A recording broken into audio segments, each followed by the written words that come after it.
Hey everyone, welcome to Village Youth. My name is Justin. I'm one of the youth associates here at Village Church, and I'm so glad that you're able to join us for week 3 of our series, DNA. If this is your first week, then I'd like to let you know that this is a series all about what it means to be a disciple of Jesus.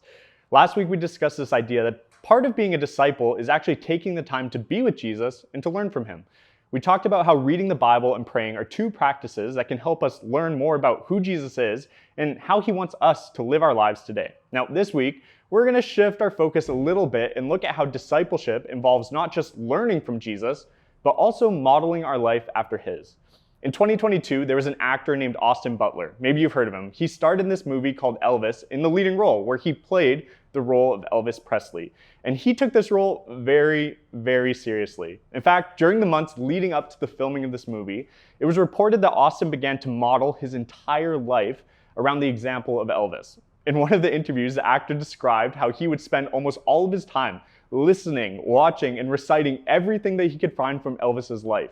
He would set up a camera in his home and he would do fake interviews pretending to be Elvis. He would talk like Elvis everywhere he went, and he would even go for walks down the beach all by himself, and for hours he would listen to audio recordings of Elvis laughing, and he would do his best to laugh just like Elvis would.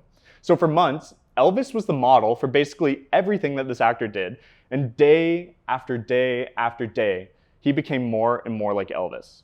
Now, that might seem a little crazy. Maybe he took this role a little too seriously, but why did he do all of this?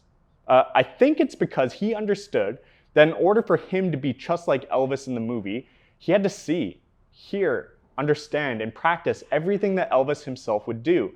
And this is kind of what discipleship is all about. If you want to follow someone, if you want to become like someone, then at some point you have to model your life after theirs.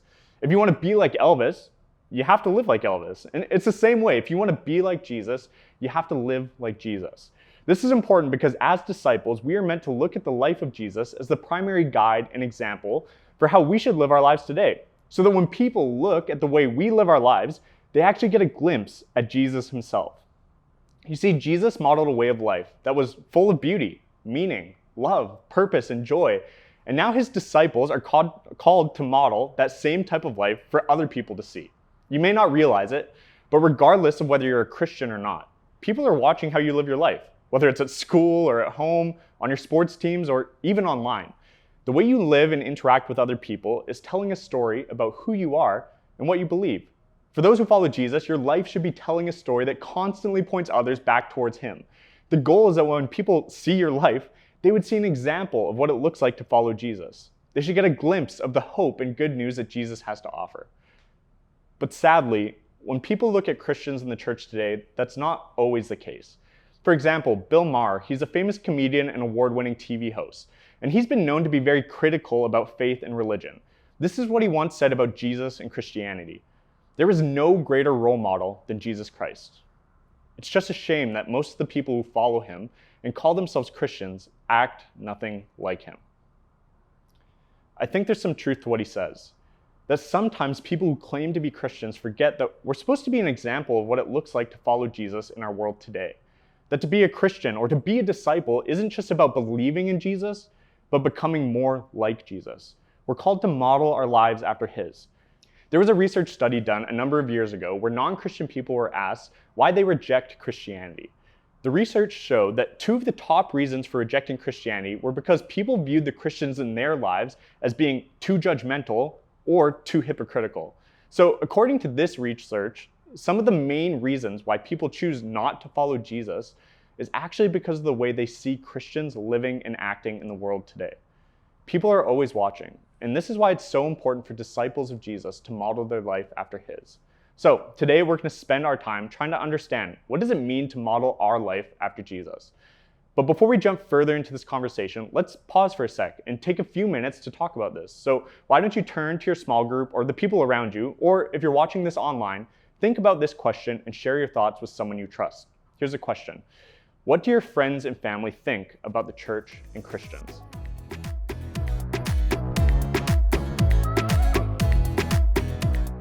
Hey everyone, welcome back. I hope that discussion was helpful for you and that you're beginning to see why modeling a life after Jesus is a really important part of our discipleship.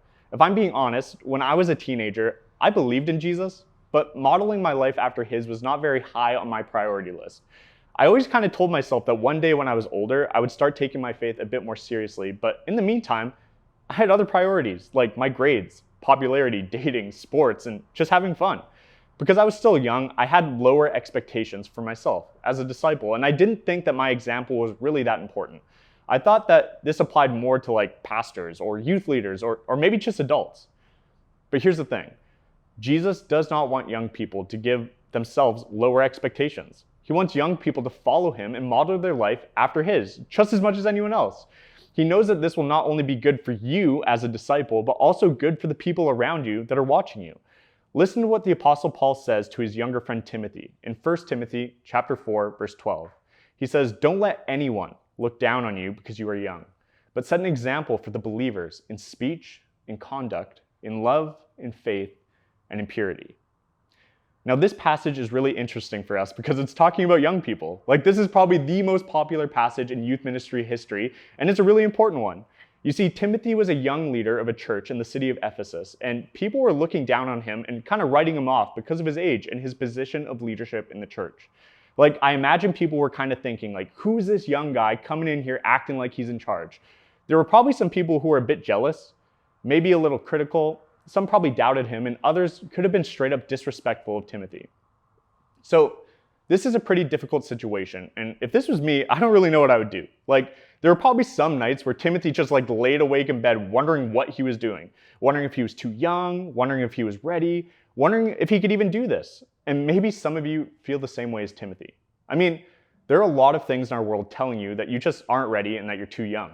That's just kind of how the world works today.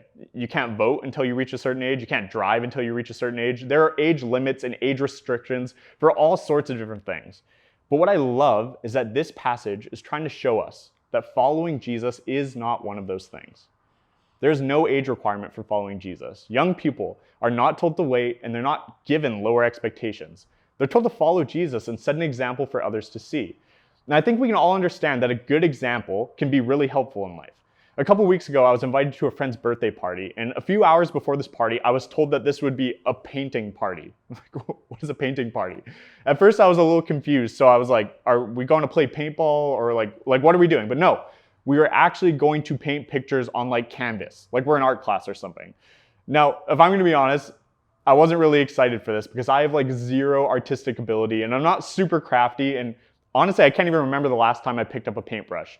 I was convinced that I was going to be the worst painter at this party and that the entire time I have no idea what I was doing. Luckily for me, my friend forgot to clarify that this was actually going to be a Bob Ross paint night, which basically means that we would paint while watching a video of this paint instructor, Bob Ross, giving us a step-by-step instruction on how to paint. If he wanted you to paint a mountain, he would tell you and show you exactly how to do it. If he wanted you to paint a tree, he would tell you and show you exactly how to do it. At the end of the night, to my surprise, I'd actually done a bit better than I thought. And it was all thanks to the Bob Ross video. But it wasn't just his words that were helpful to me. It wasn't just his advice or his instructions. It was actually his example that helped me more than anything else. He showed us and he modeled for us what it looks like to be a painter, and through the example that he gave to us, that actually communicated more than his words ever could. This made me realize that one of the most powerful tools that we have in our life is our example. I think we've all heard it said that actions speak louder than words, and I think this is also true when it comes to following Jesus. We're called to set an example with our actions, with the way we live our day-to-day lives, because people are always watching. A couple years ago, there was a study done in Canada that discovered that both Christian and non-Christian teenagers agree that when it comes to sharing your faith and personal beliefs with someone, it's better to let your actions speak rather than just your words. How someone behaves in their everyday life is just as important or even more important than what someone can say about their personal beliefs. I mean, when I was a teenager, I often wondered why none of my non-Christian friends were ever really interested in Christianity. But at the same time, when I was a teenager, I was less concerned about living my life like Jesus, and I was more concerned about living my life like everyone else. I was more concerned about fitting in than setting a good example. And I had no idea that the way I followed Jesus had the potential to help other people follow Jesus as well. But remember, the way you live your life and the example you give to others is telling a story about who you are and what you believe. For disciples, the example of your life is meant to tell a story that points people back to Jesus. As we model our lives after him, people won't be able to help but ask questions because they'll see something good and different about the way we live our lives. Your example as a disciple is one of the most powerful tools that you have and can actually be used to draw people closer to Jesus. So, Paul calls Timothy to set an example in these 5 areas: in speech, in conduct, in love, in faith, and in purity. These are 5 core areas in our lives where we can set an example for others to see. And if we're being honest, there are probably some areas where we're doing like a really good job and other areas where we might need to improve. So do some self-evaluation and ask yourself how you're doing in these 5 areas. Do you speak the way that Jesus speaks? Do you live in the way that Jesus lives? Do you love in the way that Jesus loves? Speech is a really interesting topic because our words are powerful and our words can be really inconsistent sometimes. One day you're singing worship songs to Jesus and the next day you're playing video games with your friends and you're just yelling and swearing at everyone. One day you're encouraging someone and the next day you're gossiping behind their back. I mean, a lot of us get into trouble for our words. Sometimes we talk too much, sometimes we say dumb things, sometimes we lie, sometimes we gossip. And at the end of the day, what we need to understand is that our words have the power to both be extremely helpful and extremely harmful. So Paul reminds us to set an example with our speech.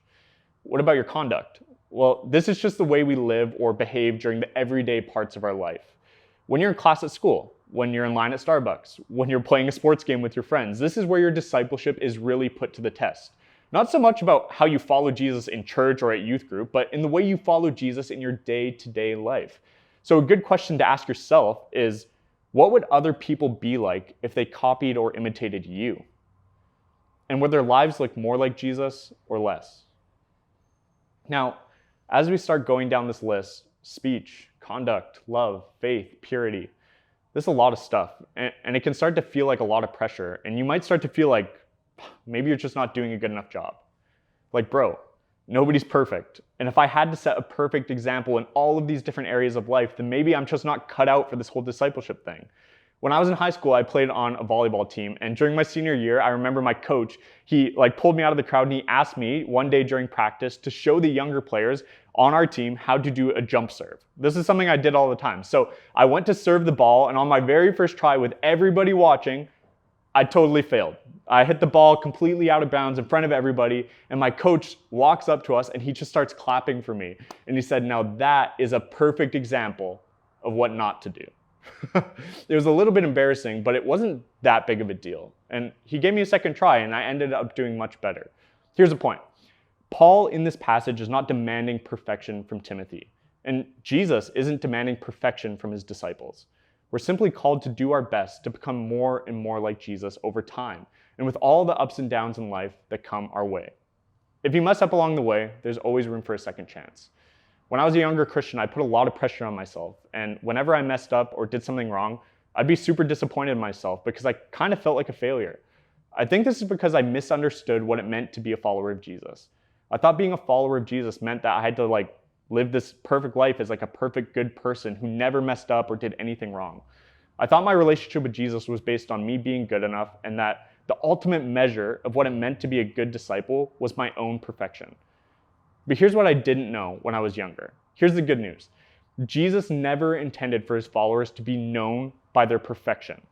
That is not the standard that he gave us. Instead, he wants us to be known for something else. Listen what he tells his disciples the night before he goes to the cross. John 13, verse 35, Jesus says these words, "By this, everyone will know that you are my disciples, if you love one another." We will be known as Jesus' disciples, not by our perfection, but by our love. Love is the ultimate measure of what it means to be a disciple of Jesus, and we need to let that sink in. According to Jesus, when it comes to modeling our lives after his, there is nothing more important for us than to become people who are defined by love. To be a disciple of Jesus is to be a person who loves. Listen to how one author puts it. He says, "What marks us as Christians is not a symbol or a book that we carry or a doctrine that we believe in. What marks us as Christians is our love." Another author puts it this way. He says, "Loving people well is the defining characteristic of a disciple." And when Jesus is talking about love, we need to bring some clarity here because the word love is probably one of the most unhelpful and unclear words in our entire dictionary. It can mean so many different things in our culture. It can mean that you prefer something or you like something or you appreciate something. It can mean you desire something. I mean, I love pizza, but I also love my wife. And those are two completely different things. So in our culture, love is usually talked about as like a feeling or an emotion that happens to you. But for Jesus, love is less of a feeling and more of an action. Love is less focused on yourself and it's more focused on other people. And if you want to know what real love is, you don't have to look very far, because Jesus gives us the perfect example of love by choosing to sacrifice himself on the cross for you and for me.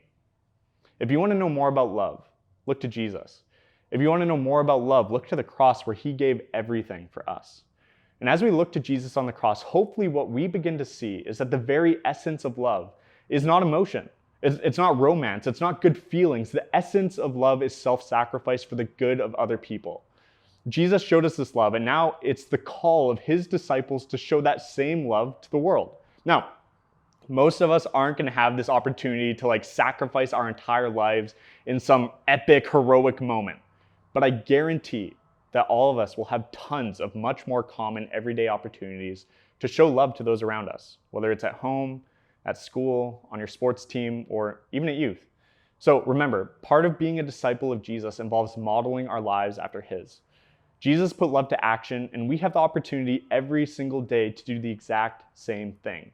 How we choose to follow Jesus with our lives will help provide an example for other people to see.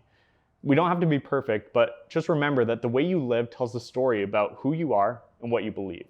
As disciples, our story should be centered in love and constantly pointing others to Jesus. So I hope this was helpful for you and it gave you guys something to think about. We're going to dive deeper into this discussion with our small groups, but if you're somebody watching this on your own online, I would encourage you to think about some of what we just talked about, look at the questions posted below, and maybe talk to somebody you trust later. It's great to be with you guys. Thanks for watching, and we will see you guys next time.